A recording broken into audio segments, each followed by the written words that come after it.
Deep in the Rocky Mountains, there's a tale of a ghostly train that appears on foggy nights.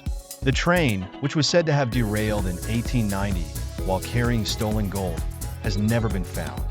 Locals say the phantom train still roams the mountains, with glowing lights and the sound of a whistle echoing in the fog. Witnesses claim it vanishes as quickly as it appears. Was it the lost train, or is it a haunting reminder of a tragic past? Don't forget to subscribe for more chilling and mysterious stories like this one.